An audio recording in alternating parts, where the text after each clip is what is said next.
नमस्कार, knocking-news.com में आपका स्वागत है। मैं हूं गिरिजेश वशिष्ठ। हम ज़िंदगी में अगर सुकून नहीं है तो कुछ भी नहीं है, ज़िंदगी में अगर तसल्ली नहीं है तो कुछ भी नहीं है, और अगर आप मानसिक रूप से परेशान हैं तो आपकी सारी की सारी धन दौलत सुविधाएं, कोठी बंगले अटारी सब व्यर्थ हैं, बेकार हैं। और अगर कोई आपसे आपकी मानसिक शांति छीन ले, कोई आपके दिमाग की शांति पर बुरा असर डाले और लगातार आपके दिमाग को नुकसान पहुंचाने वाले काम करे तो उसे आप क्या कहेंगे? सब ने मिलके, मीडिया ने, सरकार ने, देश के विशेषज्ञों ने और बहुत सारे लोगों ने लगातार अपनी बातों से, अपने कामों से और अपने फैसलों से इस देश का मानसिक स्वास्थ्य बर्बाद कर दिया। और इस मानसिक स्वास्थ्य को बर्बाद करने की प्रक्रिया में अभी भी पूरे देश का सिस्टम लगा हुआ है। कैसे लगा हुआ है, कितनी बड़ी गलती की जा रही है, और ये अच्छा करने के नाम पे बुरा करने की जो प्रक्रिया है उसने हमको कितना नुकसान पहुंचाया है, आज मैं इसके बारे में बात करूंगा।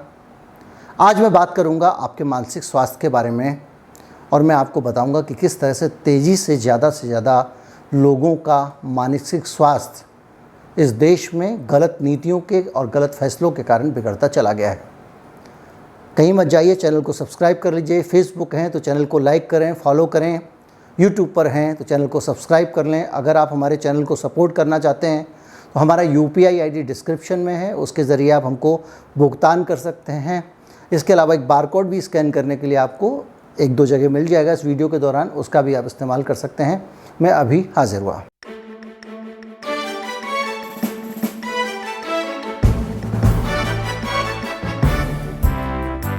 इस देश में लगातार हम कुछ ऐसी खबरें देखते हैं, कुछ ऐसे समाचार देखते हैं जो हमको डराते हैं, हमारे अंदर खौफ पैदा करते हैं, और ये खौफ और ये समाचार लगातार हमारे आसपास कहीं ना कहीं से सामने आते रहते हैं। अभी हाल में मैं आपको एक खबर बताता हूँ जो मेरे सामने आई है, और ये खबर है जो कह रही है कि हर चौथा जो पेशेंट है कोरोना वायरस का दिल्ली में, वो एक बच्चा है।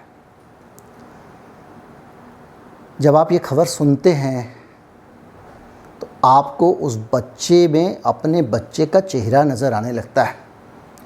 आप कांप जाते हैं, आप डर जाते हैं। आप सफ़र पे जाने वाले होते हैं, ट्रेन से, आप कहते हैं भाई हम टैक्सी से चले जाएंगे क्योंकि इतनी दूर जा रहे हैं, कहीं कुछ हो ना जाए। और ये सिर्फ एक हेडलाइन है, ऐसी हेडलाइन लगातार। क्या आ गई है चौथी लहर? चौथी लहर कितनी दूर? चौथी लहर से सावधान।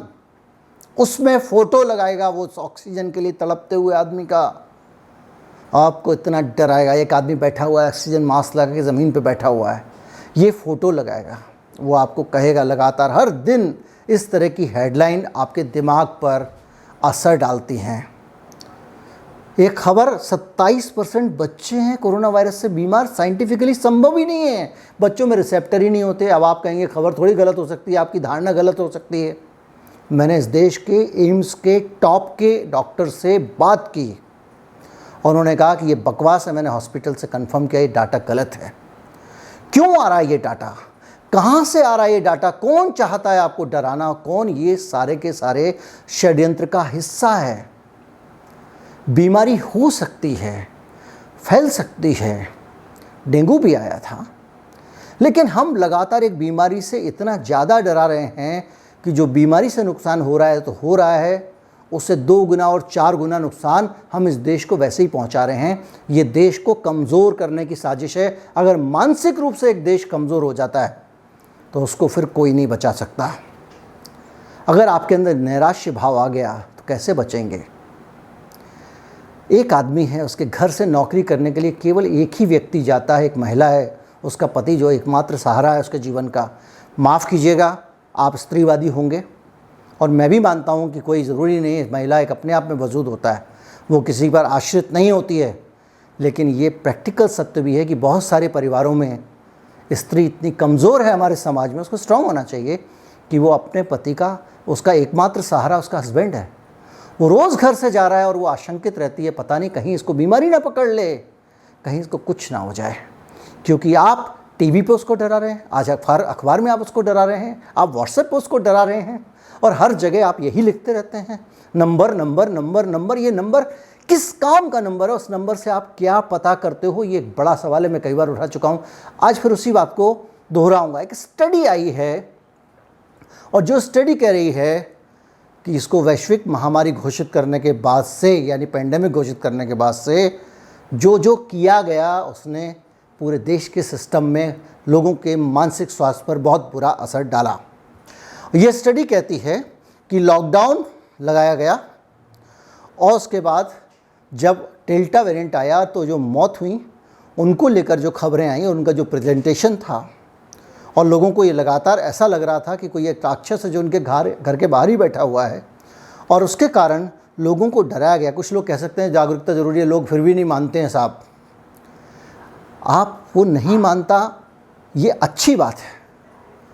वो सूझबूझ और समझ से फैसले ले रहा है, ये अच्छी बात है। अच्छी बात ये नहीं है कि वो डर के मारे कांपता रहे।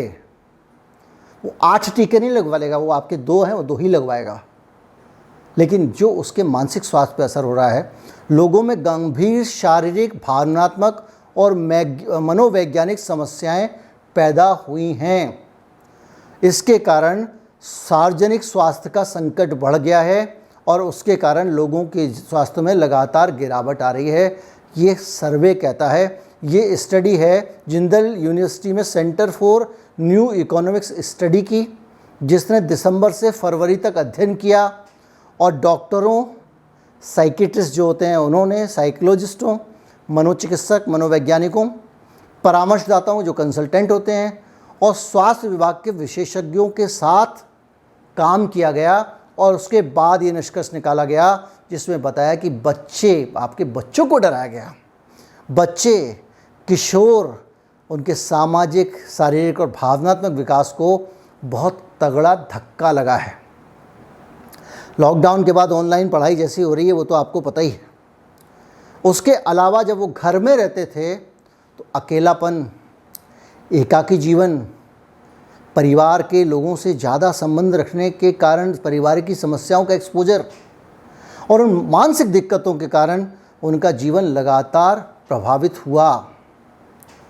संयुक्त राष्ट्र बाल कोष, यूनिसेफ जिसको कहते हैं आप, उसके अनुसार दुनिया में 2.2 बिलियन बच्चे हैं, जो वैश्विक आबादी का 28% है। दुनिया में 28% आबादी बच्चों की है जो स्कूल जाने से वंचित हो गए, और डिस्टेंस एजुकेशन के लिए मजबूर होने वाले बच्चों को काफ़ी चुनौतियों का सामना करना पड़ा। और मैं इसमें बहुत बाकी चीज़ों में जाऊं कि जो फ्रंटलाइन वर्कर थे उनके परिवार वाले कितने तनाव में रहे, बाकी कारोबारियों का कितना तनाव रहा, कितने लोग बेरोज़गार हो गए, कितने लोगों की ज़िंदगियां बर्बाद हो गई, फैक्ट्रियां बंद हो गई, काम धंधे बंद हो गए। नोटबंदी में बंद हुआ था, उसके बाद फिर बंद हो गया, और अभी फिर बंद हो गया है क्योंकि बैंकों ने कह दिया कि भैया लोन वोन ज़रा दिक्कत से देंगे आपको। उधर छोटे उद्योगों को लोन नहीं मिल रहा है, लॉकडाउन का खतरा फिर से डराना शुरू कर दिया है। कर्मचारियों को तनख्वाह कहाँ से दें, पेमेंट्स लेट हो गए हैं। पहले जो महीने 1.5 महीने पेमेंट मिल जाता था, जो छोटे मैन्युफैक्चरर कंपनियों को सप्लाई करते थे, कोई कुछ पार्ट बना के बेच रहा है, कुछ पार्ट बना के बेच रहा है, अब उन लोगों के पेमेंट लेट होने लग गए हैं। 90 दिन में पेमेंट मिल रहा है। कर्मचारियों को तनख्वाह टाइम पे देते थे, उनको तनख्वाह टाइम पे नहीं दे रहे क्योंकि पीछे से पेमेंट लेट आ रही है। ये सब तनाव अलग हैं। मैं आपको एक बीबीसी की रिपोर्ट पे ले जाना चाहता हूँ। बीबीसी ने बहुत सारे वैज्ञानिकों से बात की और उन्होंने भारत के बारे में ख़ास तौर पे बताया। शमशान में जलती हुई लाशों की तस्वीरें विश्वव्यापी ये दिखाई गई। मृतकों के रोते हुए रिश्तेदार और उनकी भावनाओं का विस्फोट, उनके आसपास मौजूद पत्रकारों और कैमरा पर्सन्स का झुंड, इस सब से ध्यान तो लोगों का खींचा गया उस समय। अब मैं अगर दिखा रहा हूँ और तब दिखाया गया, दोनों में अंतर है। आज आपका दिमाग उतना ज़्यादा आक्रांत नहीं होगा।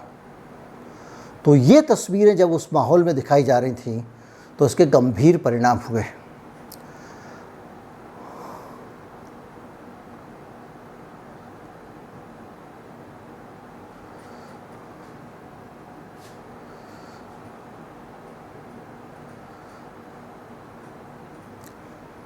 कई केस स्टडीज़ हैं, कोई महिला तनाव में है, धूप में गर्मी में बैठी रही, उसको पता ही नहीं चला, गर्मी का एहसास ही नहीं हुआ, इतना ज़्यादा मानसिक परेशानी में थी।